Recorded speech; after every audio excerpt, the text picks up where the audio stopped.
The night she said no, the whole room turned into a graveyard of whispers. Not right away, at first, the noise was too loud for silence to even breathe. Westbridge College's graduation gala had swallowed the Grand Meridian Hotel downtown. All gold chandeliers and polished floors that cost more than my monthly rent. A jazz quartet was doing its best to sound expensive, and seniors in borrowed suits and rented dresses moved around like they'd rehearsed being adults and almost pulled it off. I never meant to give Audrey the ring in front of everyone. That detail matters, because later people would swear I'd staged the whole thing, timed it after the athletic awards, forced her into a corner where she had to choose under 1,000 watching eyes. None of that was true. The ring was supposed to wait after the speeches, after the dancing, after we stepped outside onto that terrace where the city lights blinked like they were in on a secret. It wasn't an engagement ring, not in the traditional sense. I was 22, not delusional. I wasn't asking Audrey to marry me next month, pick out curtains, or name hypothetical children before we'd even crossed the graduation stage. This was a promise ring.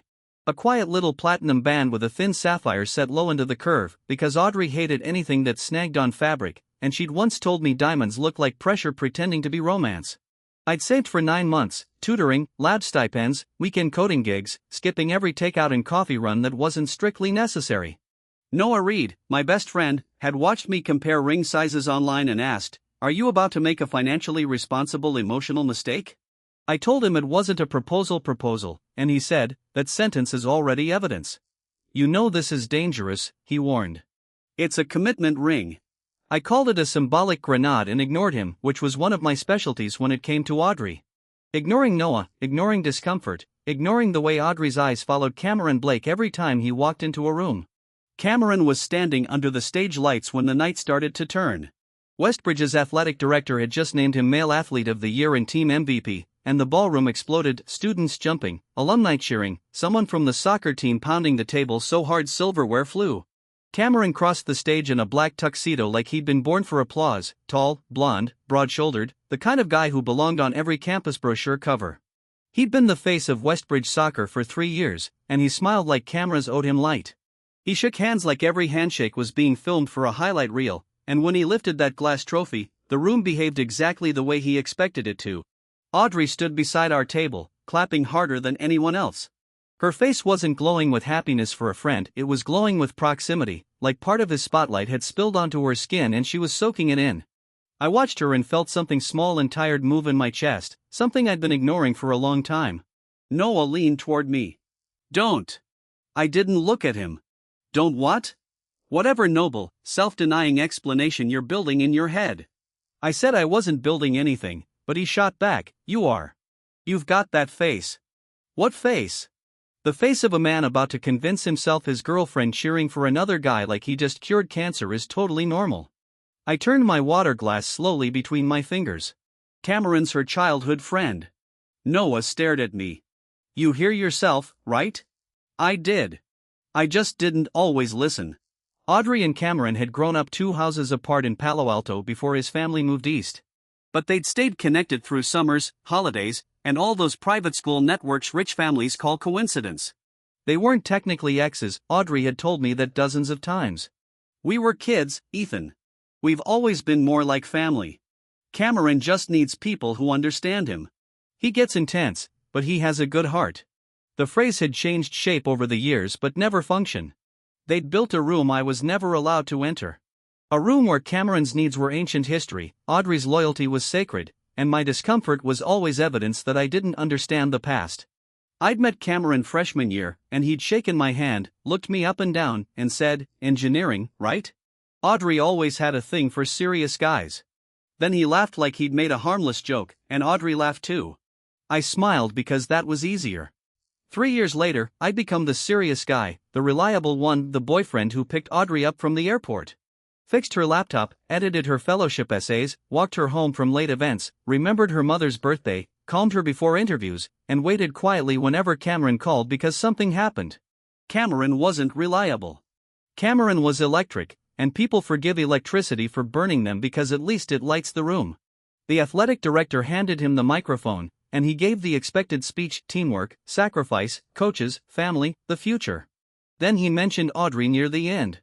"I also want to thank someone who has believed in me since before any of this mattered," he said, looking directly at her. Audrey Hart, you've always seen the best version of me, even when I couldn't. That means more than you know. The room made that soft sound, because romance has a way of recruiting witnesses before facts arrive.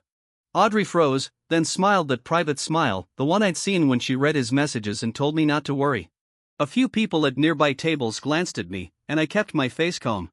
Noah didn't. He whispered, "I am going to throw a bread roll at his head." "No, it's artisanal. It deserves violence. Sit still." Cameron stepped off the stage to roaring applause and came straight toward our table. Of course he did. He hugged his teammates first, accepted slaps on the back, then reached Audrey. She hugged him longer than necessary, or maybe exactly as long as she wanted. When they separated, his hands stayed at her waist for a beat, and Audrey didn't move away. I stood up, not dramatically, just stood. Her eyes flicked to me. "Ethan." Cameron turned, trophy in one hand, grin already prepared. "Miller, big night. Congratulations." I said thanks, and his eyes moved to Audrey, then back to me. "Some of us are actually going somewhere." Noah's chair scraped backward, but I put a hand on his arm. Cameron laughed. "Relax. I'm kidding." Noah said, "You should practice being funny before trying that in public." Audrey's expression tightened. "Noah." "What?" "Don't start." Noah looked at her. "I didn't bring the gasoline." Cameron ignored him and lifted his trophy slightly. Scouts at the regional showcase seemed happy. "Coach says there's real interest from 2 programs. Maybe Europe, maybe MLS development if things line up." Audrey's eyes went bright again. "That's amazing." "It's not official yet," I said quietly, the words coming out before I could soften them. Cameron looked at me, Audrey looked annoyed, and he smiled slowly. "No, not official, but some futures you can see coming." That line stayed with me because later Audrey would use almost the same words to destroy us. Dinner continued, speeches, dessert, dancing. I tried to wait. I told myself the ring could stay in my jacket pocket, that tonight didn't have to become a referendum on Cameron, that Audrey loved me in the quieter spaces and not every public glow had to belong to me. Then the photographer called for a group shot near the stage. Cameron stood at the center with the trophy, and someone pulled Audrey beside him. She went easily, too easily. I stood at the edge. When the photographer joked, "Let's get the power couple in the middle," half the soccer team laughed. Cameron lifted both hands. No comment. Audrey blushed. She actually blushed. I felt something inside me go very still. Maybe that was the moment I should have left. Instead, I walked toward her after the photo. "Audrey, can we talk?" She looked flushed and distracted. Noah, across the room, saw my face and mouth don't, but I ignored him again.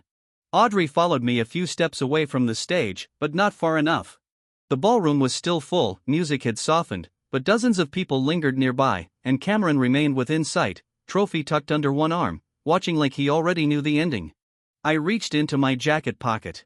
Audrey saw the small velvet box, and her face changed, not joy, alarm. That should have stopped me. It didn't. I opened the box, and the sapphire caught the chandelier light. Audrey inhaled sharply, and a few people nearby noticed, then more. The room didn't go silent all at once, it began to quiet in layers. "Audrey," I said, keeping my voice low, "I'm not asking you to marry me tomorrow." Her lips parted. "I'm asking if we are still choosing the same future." Her eyes flicked to the ring, then to Cameron. That was the first answer, but I kept going anyway. "I know graduation changes everything. I know we still have plans to make, but I want to know whether you still see me beside you when we leave Westbridge." The silence reached us then. Someone whispered, "Oh my God," and Cameron's face had lost its grin. Audrey looked trapped. I hadn't meant to trap her, but intention doesn't erase impact. I know that now. At that moment, though, all I saw was the girl I loved looking at my ring as if it were a question she resented being asked. "Ethan," she said softly, one word, an apology already forming. My hand tightened around the box. She looked toward Cameron again, longer this time. When she looked back, her eyes were wet. "You are kind." My stomach dropped. No one begins an acceptance with "you are kind."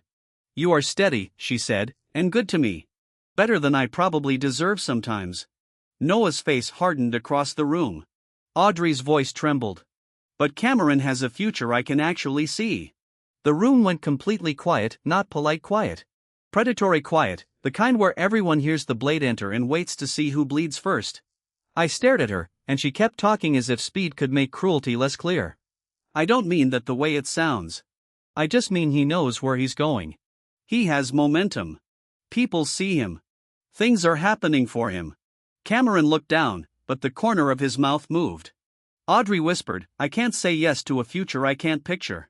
The old me would have explained, would have told her about the Harvard offer, the full scholarship, the research fellowship at the School of Engineering and Applied Sciences, about Professor Harper helping me keep it quiet until formal graduation recognition because I didn't want to turn our relationship into a scoreboard.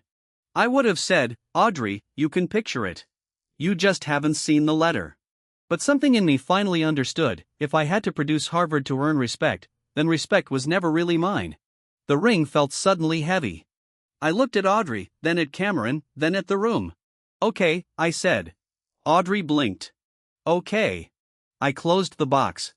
Yes, Ethan, I slid the ring box back into my jacket pocket, then reached down and removed the slim silver band I'd worn for 2 years on my right hand, the one Audrey gave me on our first anniversary. Not expensive, not flashy, just a band with the date engraved inside. Her face went pale.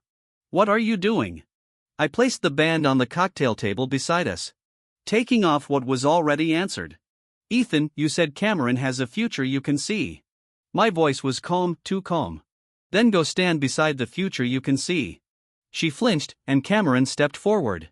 Come on, man. Don't make it dramatic. I turned to him. I'm not. Noah reached my side. Ready? I nodded. Audrey reached for my sleeve. Ethan, please don't leave like this.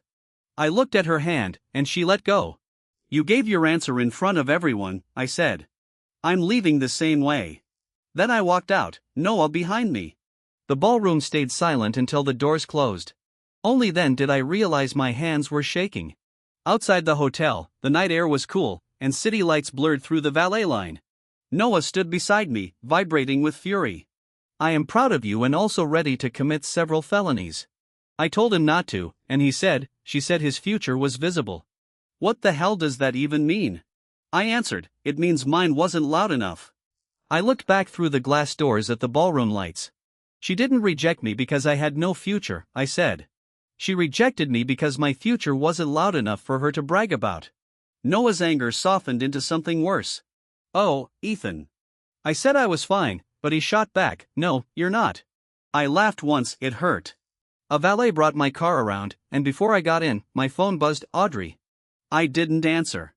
Then Cameron posted a photo, him holding the MVP trophy, Audrey visible behind him, eyes red, hand near her mouth, caption, some people know how to choose winners. Noah saw it over my shoulder. Give me your phone. I said no. I need 5 minutes in his comments section. I said no.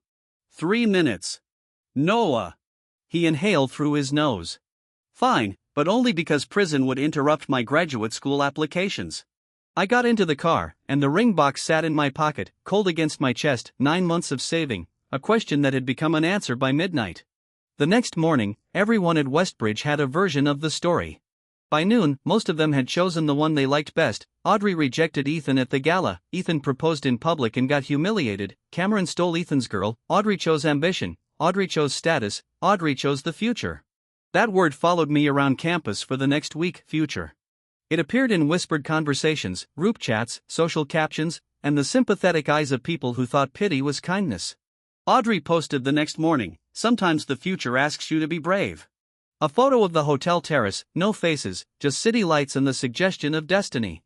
She didn't tag Cameron, but he commented with a trophy emoji, and she liked it.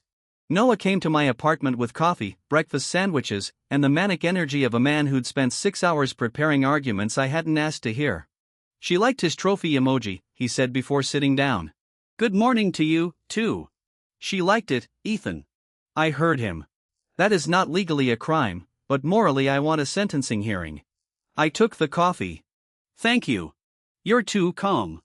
I'm tired. No. You're doing that thing where you go cold because if you feel anything, you'll start bleeding through your shirt. I looked at him oddly graphic.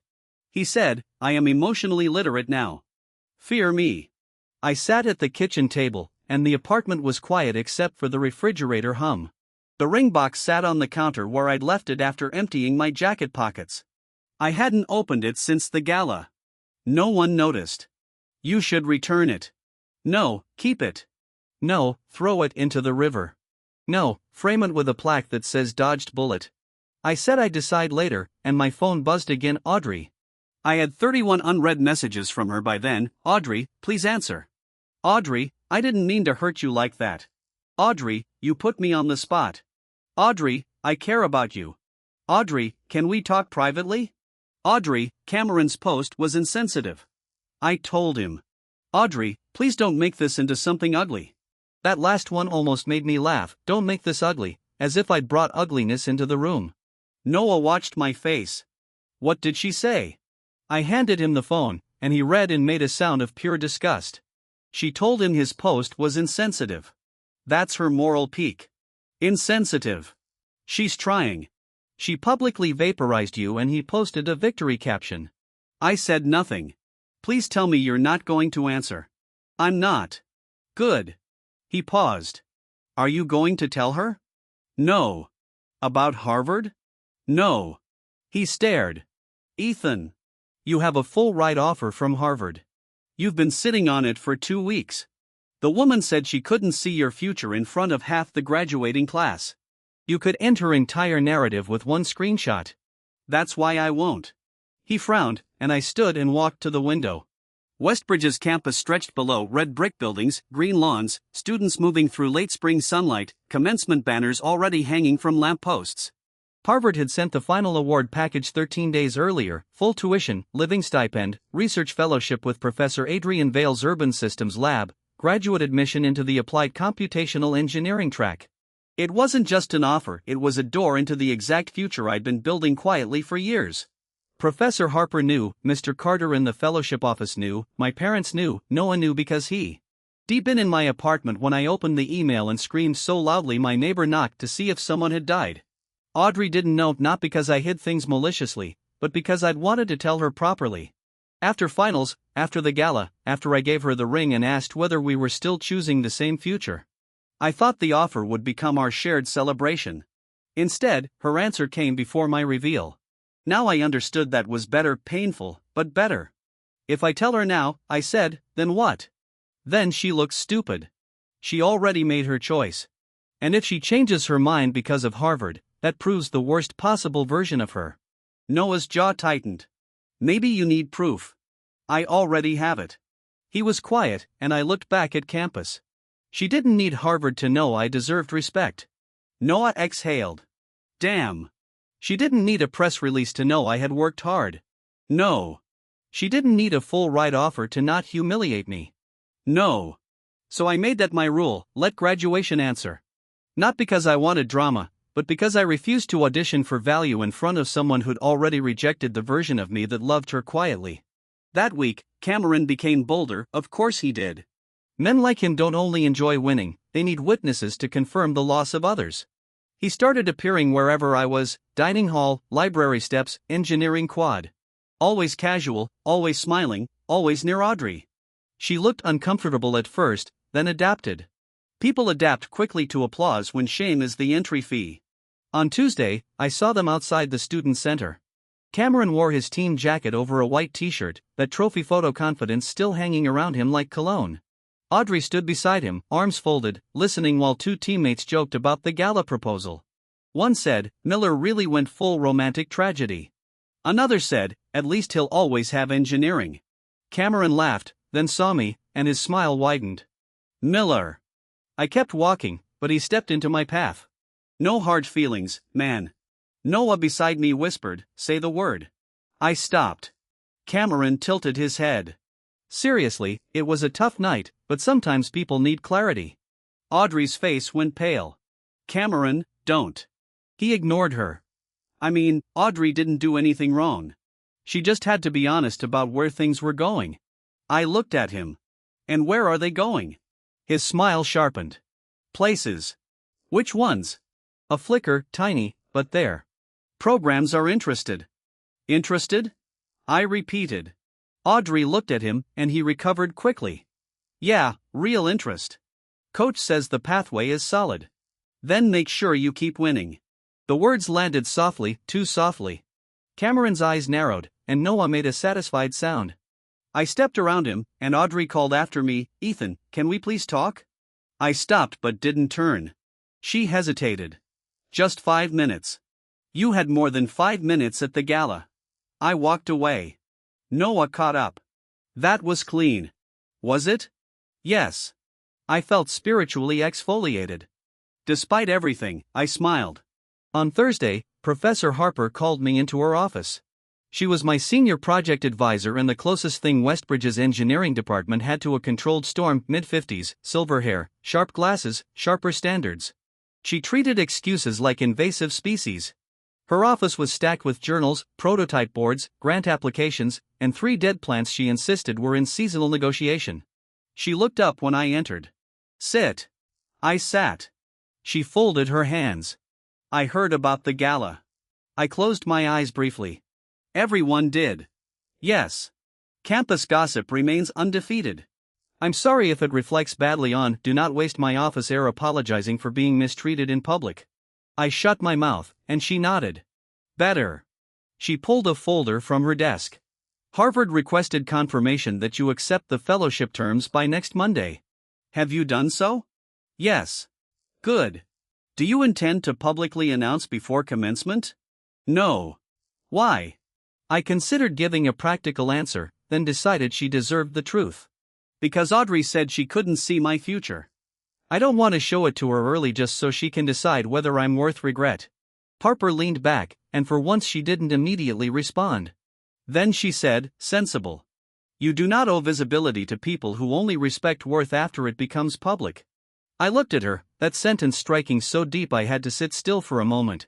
She continued, however, do not confuse restraint with hiding. At commencement, when your achievement is announced, stand upright.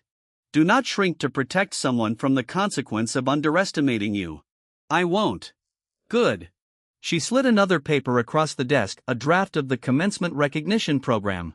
My name appeared near the bottom under Distinguished Graduate Honors, Ethan Daniel Miller, Harvard University. School of Engineering and Applied Sciences, Vail Research Fellow, full scholarship. Seeing it in print made it real in a new way, not an email, not a secret, not a weapon, just a fact. I touched the paper lightly, and Professor Harper watched me. You earned this before she failed to notice. I nodded. That sentence mattered too, because part of me, the wounded, foolish part, wanted graduation to become revenge. Harper reminded me it wasn't. Harvard had chosen me before Audrey rejected me. My future had existed before she needed a crowd to see it. The gala didn't create the offer, it only exposed the wrong person. Commencement morning came bright and hot. Westbridge College arranged white chairs across the central lawn, rows stretching from the chapel steps to the old library. Families filled the seats with cameras. Flowers, handheld fans, and that strange emotional tension of people celebrating an ending while fearing what comes next. I wore my black gown over a white shirt and dark tie. Noah wore sunglasses indoors until Professor Harper threatened to remove them surgically. My parents arrived early. My mother hugged me 3 times before the ceremony began, and my father checked the program, then checked it again, then folded it carefully into his jacket pocket like it was a legal document he might need in court. Proud of you, he said. Ceremony hasn't started. I was proud before the ceremony. That nearly broke me. Audrey stood across the lawn with her parents, wearing a pale blue dress under her gown, hair pinned back, looking beautiful, tired, and uncertain. When she saw me, her whole posture changed. She took 1 step in my direction, then stopped. Good. Cameron arrived late, wearing his team jacket over his gown, which was exactly the kind of thing Cameron would do. The jacket made him visible, told people what story to remember, athlete, winner, future. Except by then, the cracks had started showing. In the days before commencement, whispers spread that Cameron's confirmed pathway wasn't confirmed at all. His coach had submitted recommendations, and there had been interest, yes, but no signed professional development contract, no official graduate athletic placement, no guaranteed program. His grades had complicated one option. A knee issue had complicated another, and a regional scout had cooled after reviewing performance data. None of that meant Cameron had no future, but it meant his future wasn't the shining certainty he'd sold. Audrey had begun to hear that too.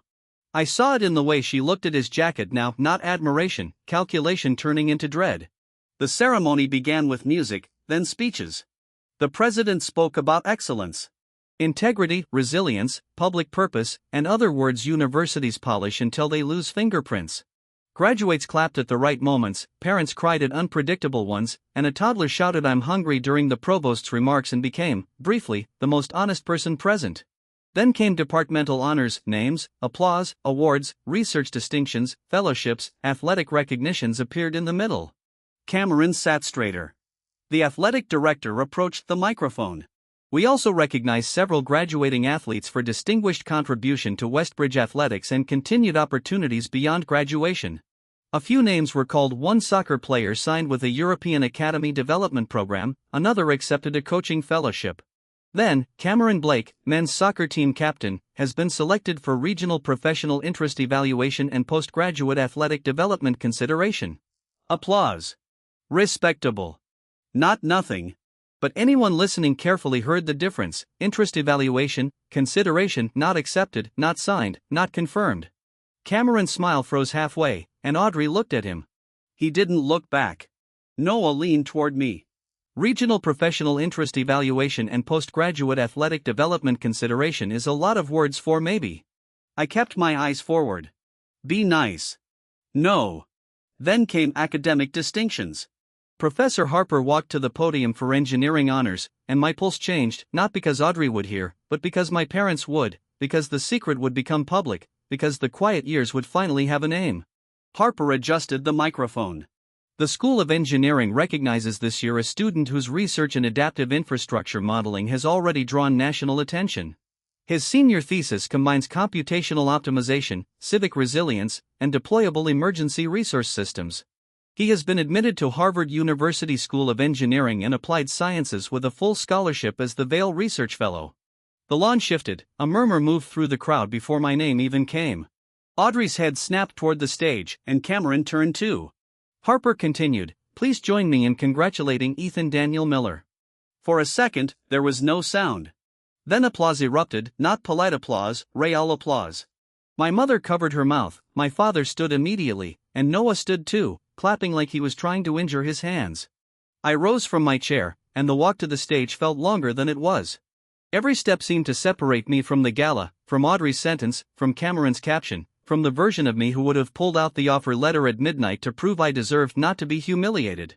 I climbed the stage steps, and Professor Harper shook my hand and handed me the recognition folder. "Quietly," she said, "stand upright." I did.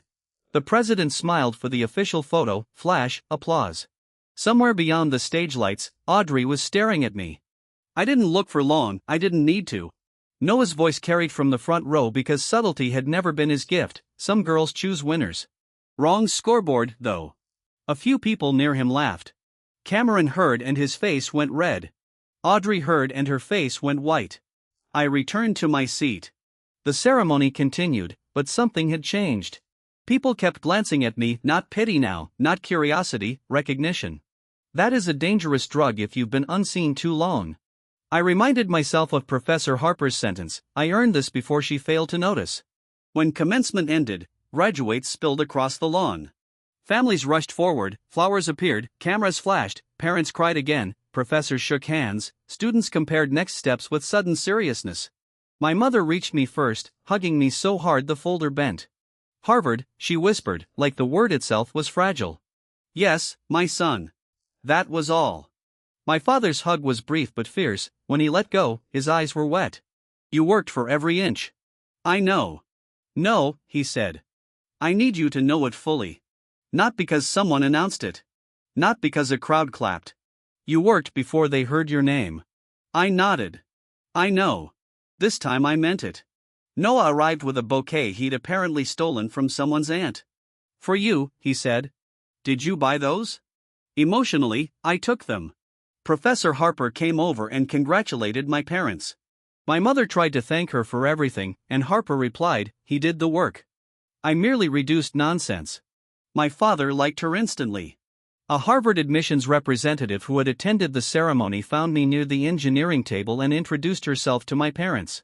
She spoke about the fellowship, research housing, summer transition, and the lab's work.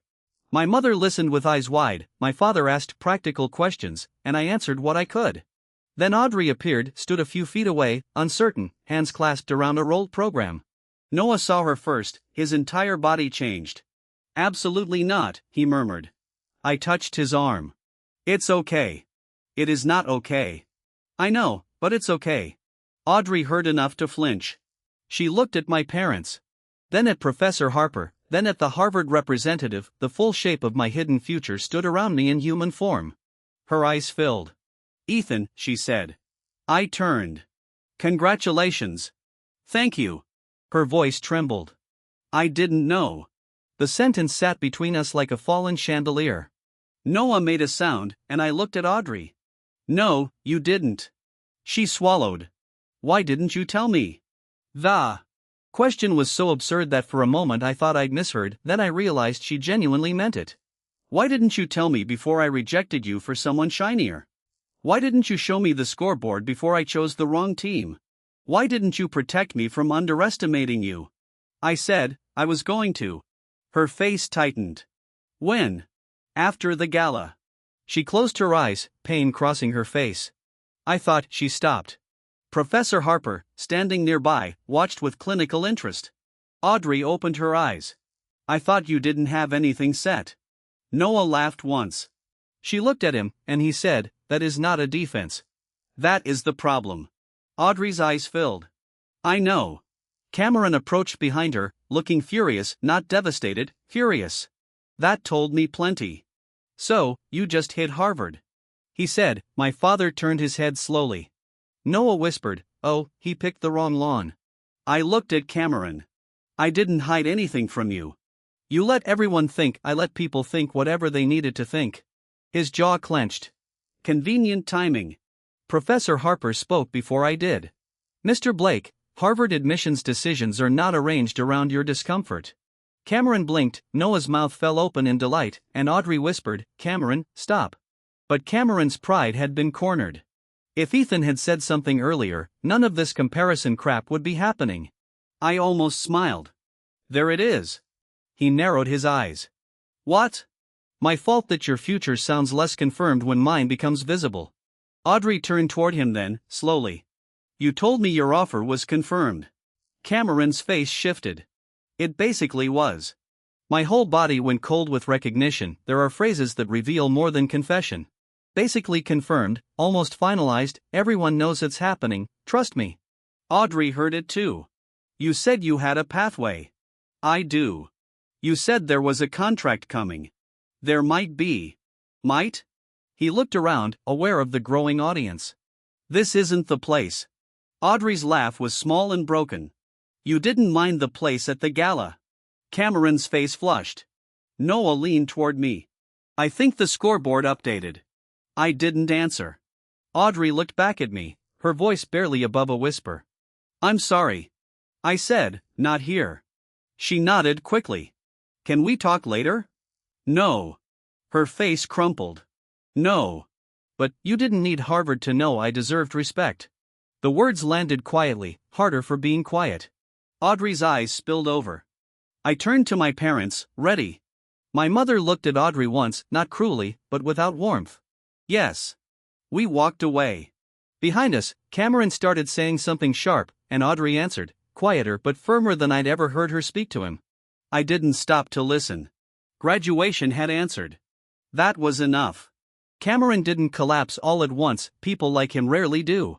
His kind of image is built with layers: talent, confidence, projection, other people's assumptions, selective truths, strategic silence, and enough charm to make gaps look like mystery. When the first layer cracked at commencement, the rest took time. The week after graduation, Cameron went on offense, telling teammates that people were making Harvard into some kind of moral victory, as if my graduate fellowship had been awarded by a committee created solely to embarrass him. He told Audrey that he hadn't lied, he'd simplified, spoken from confidence, trusted the process. Noah collected the phrases and ranked them. Simplified is number 3, he told me over lunch. Trusted the process is number 2. But spoken from confidence, that's elite fraud poetry. You need a hobby. This is my hobby. I tried not to follow Cameron's unraveling, but campus was small even after graduation, and consequences traveled through mutual friends. Cameron's regional development evaluation did happen, but it didn't go well. His knee issue, which he'd downplayed for months, showed up in medical review. His senior season stats were good, but not exceptional. His coach's recommendation praised leadership but included careful language about discipline and consistency. His academic record was barely acceptable for one program and too weak for another. None of this meant Cameron was worthless, that was important. He was a good athlete, he had opportunities, but he'd sold himself as inevitable. Inevitable is a dangerous costume, it tears loudly. Audrey found out during a phone call with him 2 days after graduation. I learned the details months later from Audrey herself. But I could imagine the scene easily, Cameron pacing in his apartment, angry, Audrey sitting on her bed, still holding the commencement program where my name appeared in print. "You told me it was confirmed," she said. "I told you it was basically confirmed." "You didn't use basically." "I didn't think I had to give you a legal contract. I asked you if you were sure. And I was sure of my chances." "That is not the same." He snapped, "Why are you doing this now?" "Because Ethan got Harvard." "That isn't fair." "No. What isn't fair is everyone acting like I lied because his nerd announcement got applause." Audrey went quiet. That was the first time. She told me later that she heard the resentment under Cameron's charm clearly, not insecurity, resentment. At me for having something he couldn't dismiss, at her for noticing, at the crowd for changing direction, at reality for refusing to keep wearing the costume he designed. "His offer has nothing to do with yours," she said. Cameron laughed. "It has everything to do with it. You think people would be asking about my details if Harvard boy hadn't made that little performance? He didn't make a performance. The school announced it. He could have told you earlier." Audrey closed her eyes. There it was again, my responsibility. I should have revealed my future sooner so she wouldn't misjudge me and Cameron wouldn't be compared. "I rejected him," she said. Cameron paused. "What?" "I rejected him in public. Because he put you on the spot." "Because I chose you." Cameron didn't answer quickly enough. Audrey heard that too. Then he said, "You chose yourself. You chose a future." "Don't make this sentimental." "A future, that word again." By then, she'd begun to understand that Cameron's future was mostly lighting, bright from the stage, dim backstage. Meanwhile, my summer became brutally busy. Harvard transition paperwork, research on boarding, housing, financial forms, moving logistics, saying goodbye to Westbridge. Professor Harper had me finishing an article draft for my senior thesis because, according to her, graduation is not a medical condition. Noah was preparing for law school and acting like Harvard was a minor inconvenience between us. "I will visit," he announced. "You have classes." "I will haunt." Different thing. Not emotionally. Audrey tried to contact me 3 times that summer. First text, "Can we please talk? I know I don't deserve it, but I need to apologize properly." I didn't answer. Second, "I was wrong about Cameron, but I know that doesn't fix what I said to you." I didn't answer. Third, "I found the anniversary ring on the table after the gala. I kept it safe. I can return it whenever you want." That one hurt. I'd forgotten the silver band, or pretended to. The ring she gave me freshman year. Inside engraved date, October 14th, the night we first said we loved each other in the rain outside the library after a fire alarm interrupted midterms. That memory had no Cameron in it, that was what made it dangerous. I almost replied. Noah saw me staring at the phone. "Don't. I just need the ring back." "Do you?" "No." "Then don't." He was right. The band had belonged to a version of me I no longer needed to retrieve. Still, leaving it with Audrey felt wrong, not because she deserves to keep it, but because some artifacts become traps. I finally replied, "You can mail it to Noah." "No hello, no thank you, no doorway." Audrey replied, "Okay then." 5 minutes later, "I'm sorry, Ethan." I didn't answer. The ring arrived at Noah's apartment in a padded envelope.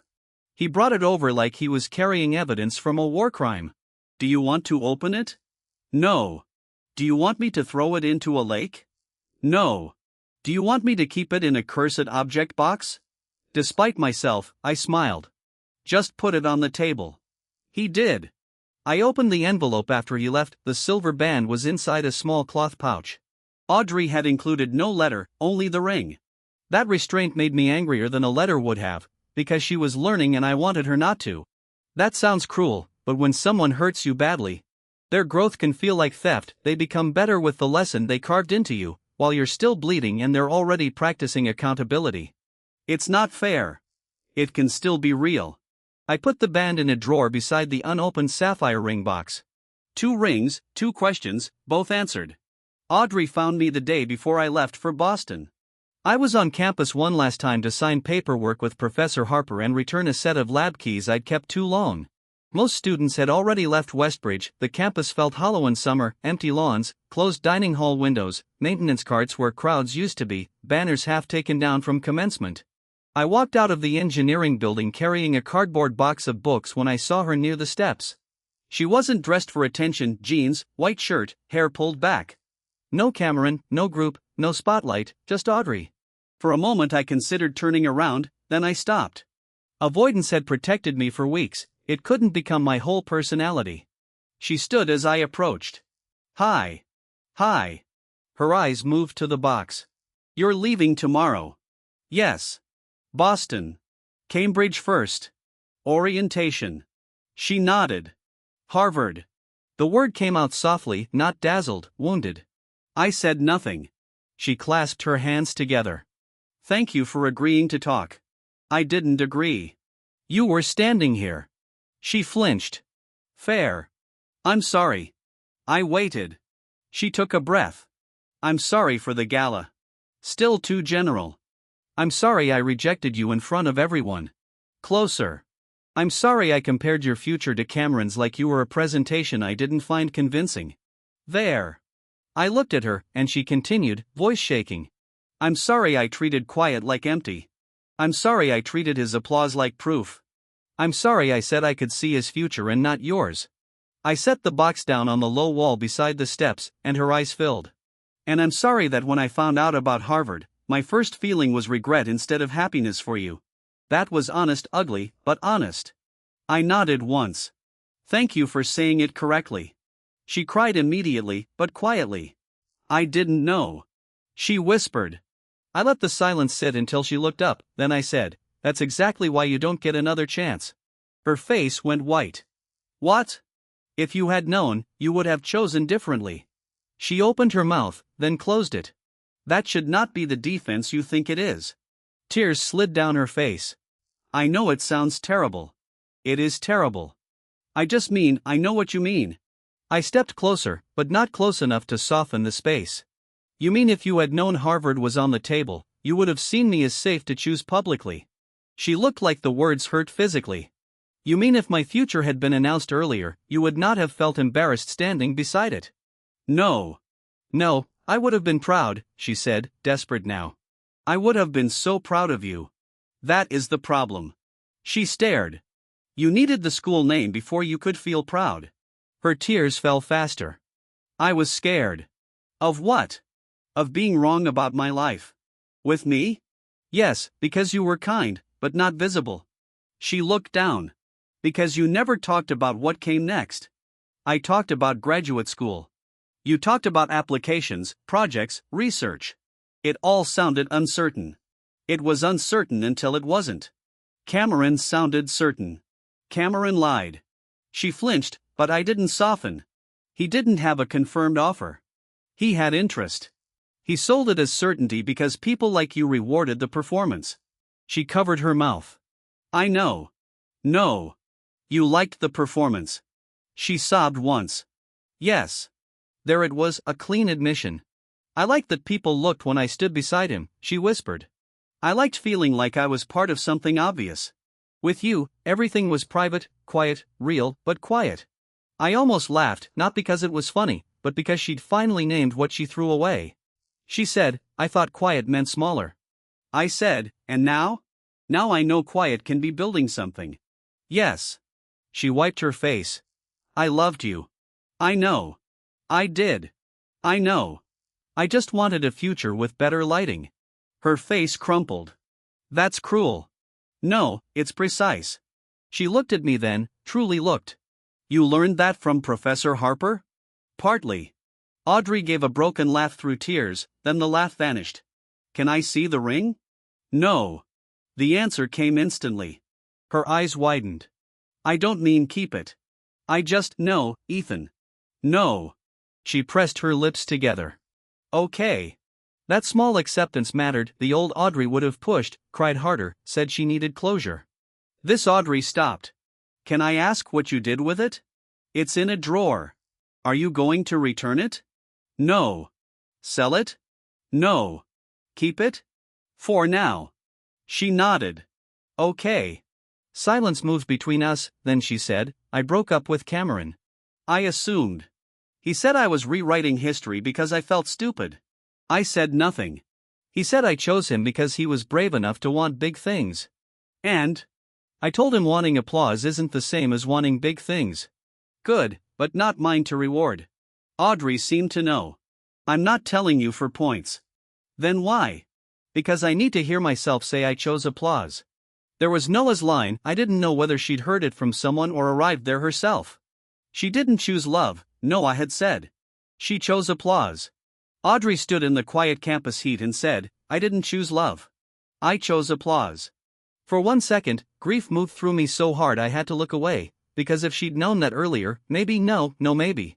Maybe is how old pain negotiates with facts. She stepped back. I won't ask you to forgive me. Good. I won't ask you to stay in touch. Good. I hope Harvard is everything you wanted. It will be hard. I know. No, you don't. She accepted that. No, I don't. I picked up the box. Goodbye, Audrey. Her eyes filled again, but she nodded. Goodbye, Ethan. I walked to my car. This time, she didn't call after me. That was the kindest thing she'd done in months. Harvard didn't feel like revenge, that surprised me. Part of me expected arrival to feel cinematic, red brick, old gates, new life, dramatic healing. I imagined walking through campus and feeling Audrey's rejection burn away under the weight of history and ambition. Instead, I got lost in the rain carrying 2 suitcases and a box of books while a cyclist nearly killed me near Harvard Yard. Welcome to Cambridge. The city didn't care that I'd been humiliated at a gala. My advisor didn't care that Cameron Blake had once posted a caption about winners. My classmates didn't care that Audrey Hart had realized too late what Harvard meant. That was the best thing about it. Harvard didn't validate me as a man, it challenged me as a mind. The first month was brutal. Everyone was brilliant, not resume brilliant, actually brilliant. People who built open source tools used by governments. People who'd published papers before orientation. People who could hear a research problem once and ask a question that made the room go silent. People who had failed at things bigger than anything I'd attempted at Westbridge. I had been exceptional at Westbridge. At Harvard, I was qualified. There's a difference. The Vail Lab studied computational models for infrastructure resilience, emergency routing, and adaptive public systems under stress. My fellowship project focused on resource allocation during urban heat, flooding, and grid instability. It combined engineering, data science, policy constraints, and human behavior. In other words, every problem had a technical part and a people part.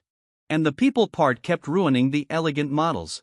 Professor Adrian Vail told me this during my second week. Your optimization assumes rational compliance. Yes. Have you met humans? I rewrote the model, then rewrote it again, then again. The work absorbed me, that helped, but grief doesn't disappear because you're busy.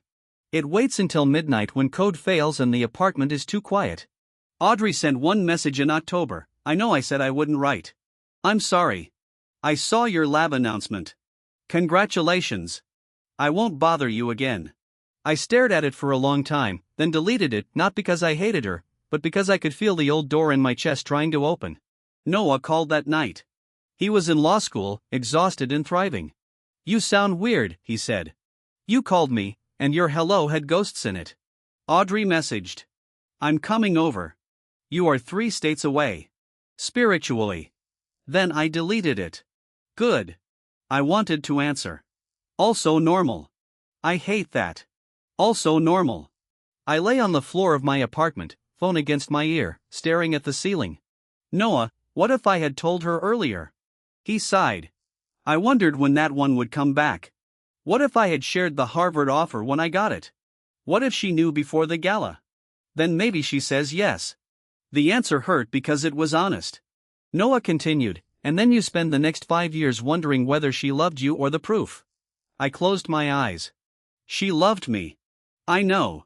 She just didn't respect me enough. I know. That's worse. Yeah, he said softly. It is. Respect became the word I studied that year outside the lab, not academically, personally. Love can exist without respect. People deny that because it sounds too ugly, but it can. Audrey loved the version of me who comforted her, made her coffee before exams, read drafts of her applications, sat through events where Cameron took up all the oxygen, and never demanded proof that I mattered. She loved my goodness.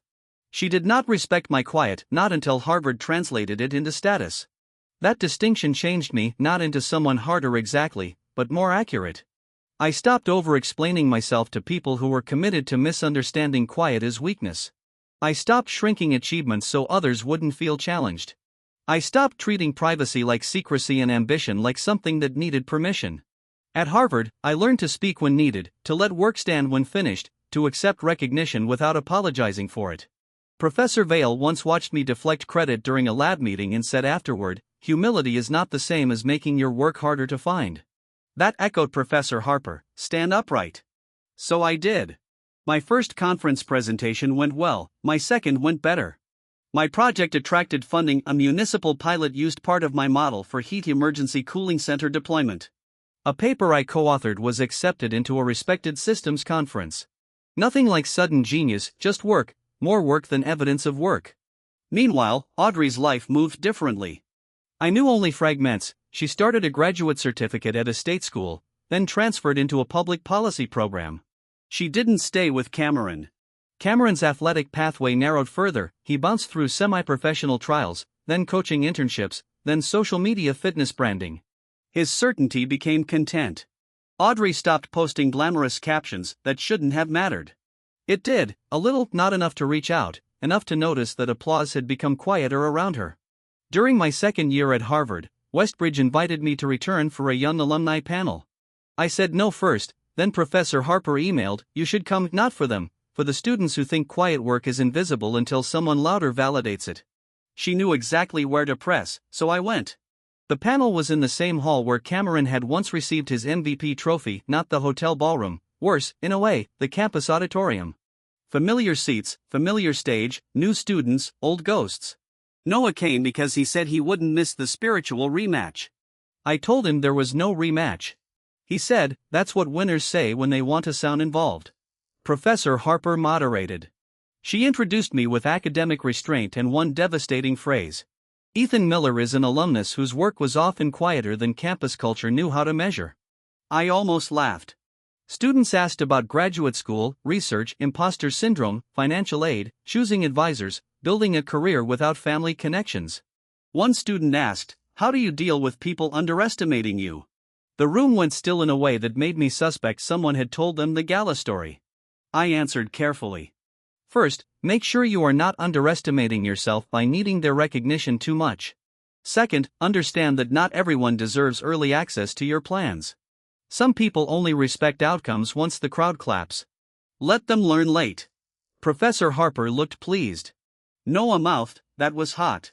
I ignored him. After the panel, I walked into the lobby and saw Audrey. She stood near a side wall holding a paper cup of coffee she hadn't drunk. For a second I was 22 again, standing in a ballroom with a ring box open. Then I wasn't. She approached slowly. "Hi, Ethan." "Hi." I heard the panel was public. It was.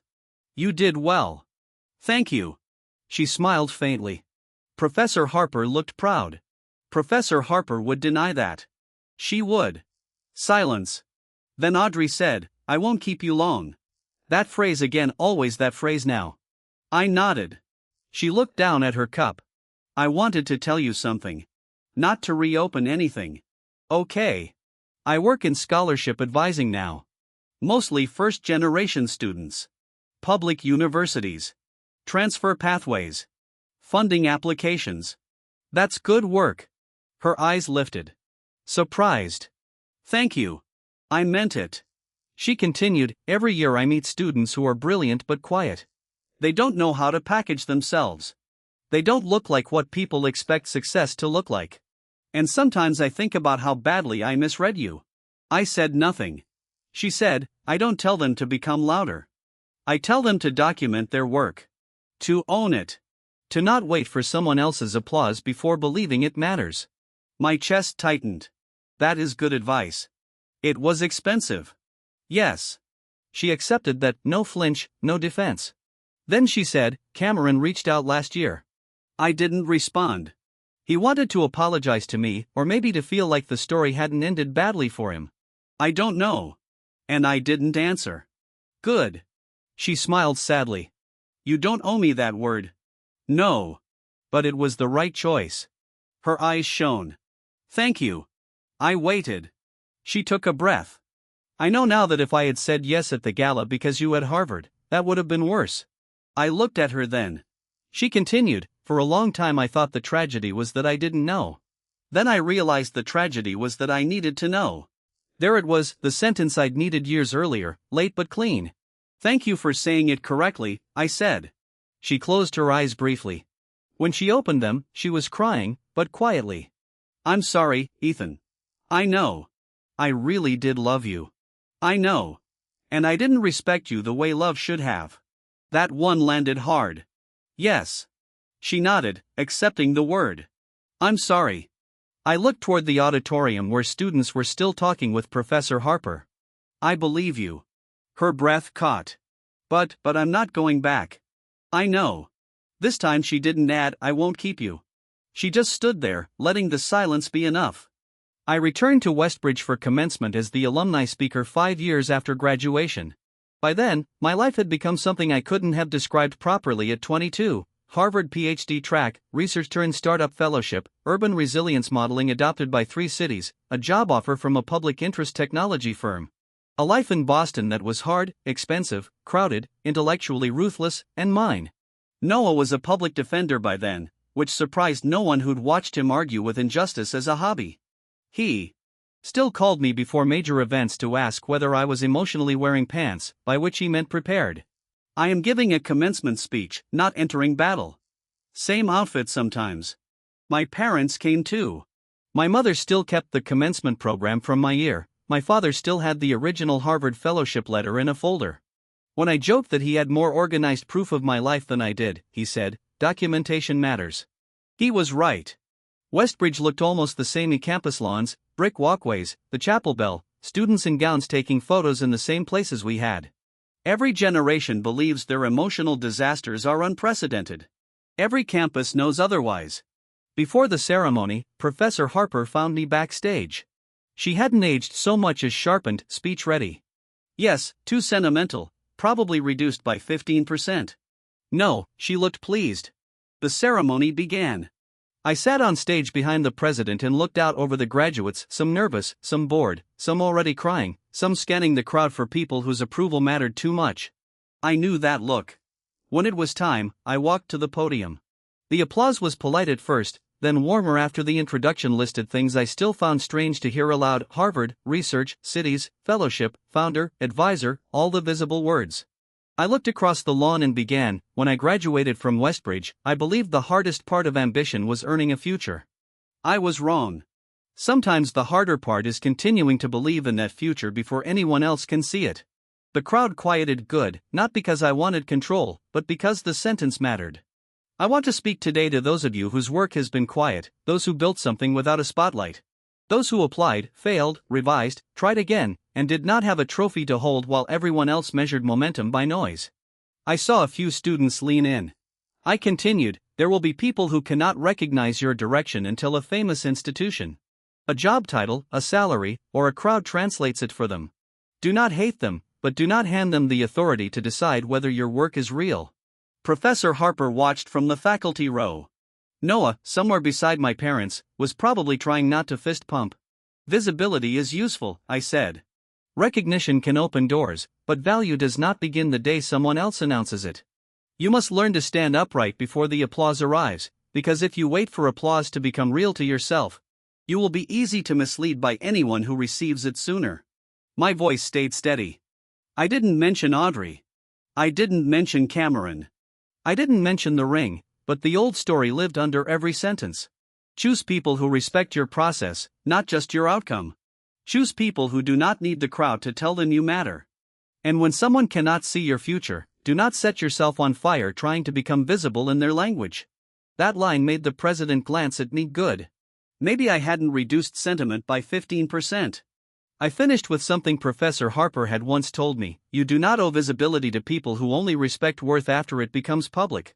But when your work does become visible, do not shrink. Stand upright. Not to punish anyone who missed it, but to honor the person who kept building when no one clapped. The applause came slowly, then fully.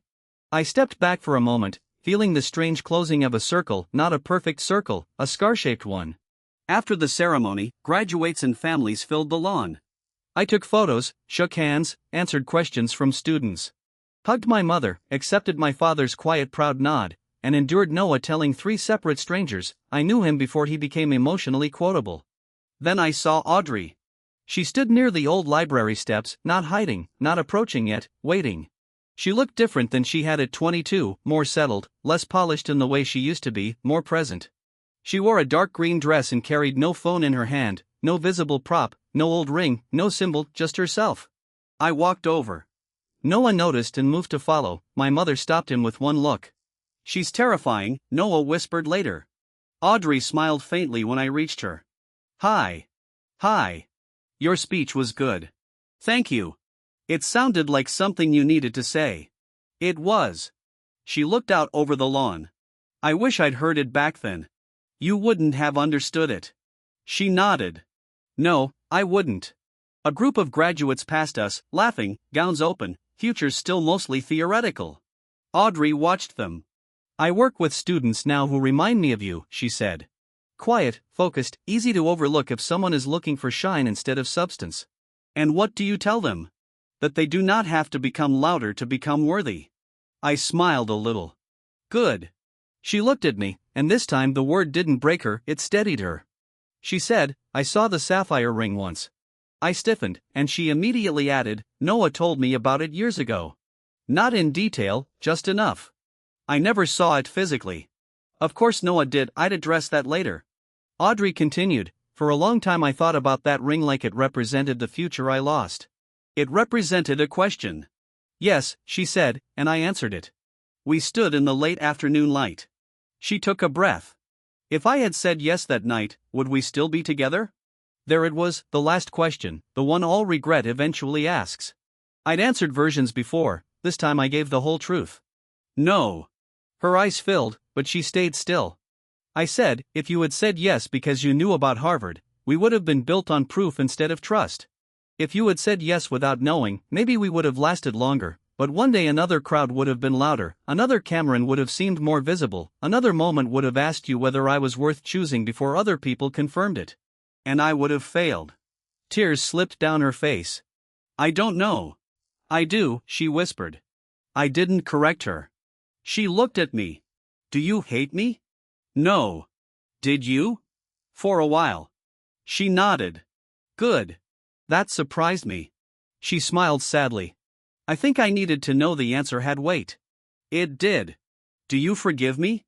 I looked across the lawn at my parents, Noah, Professor Harper, students, sunlight on brick, forgiveness again, that old word with too many definitions. I don't carry the gala every day, I said. Audrey listened.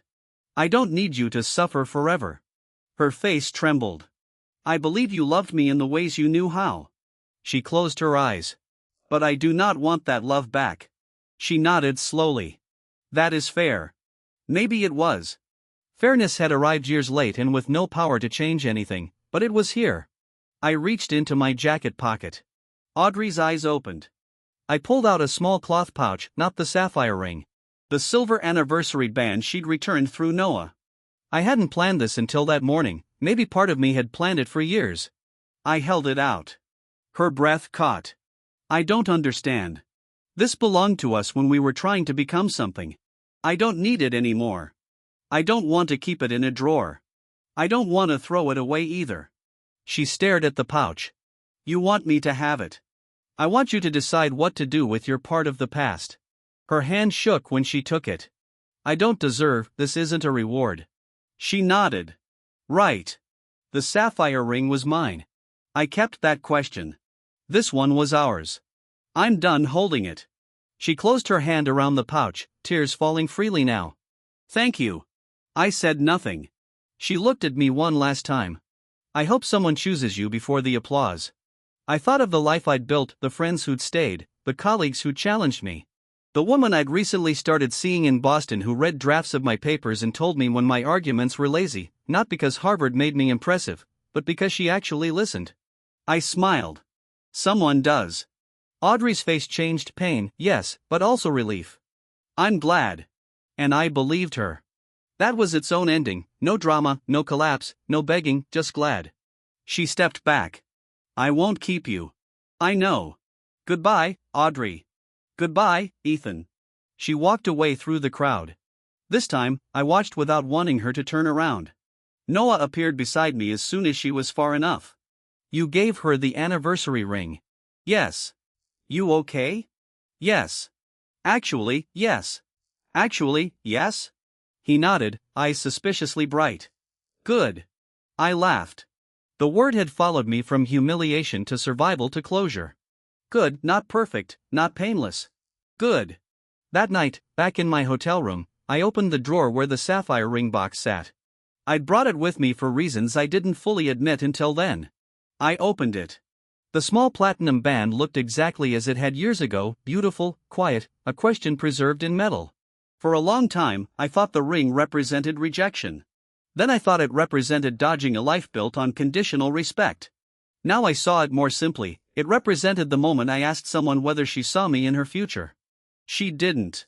So I took the ring off the table of our life before I wasted years trying to become visible enough. I closed the box, not angrily, not sadly, just closed. People later told the story like my girlfriend rejected my proposal for the team captain. And then karma struck when she discovered I had a full-ride Harvard offer. That was the shallow version.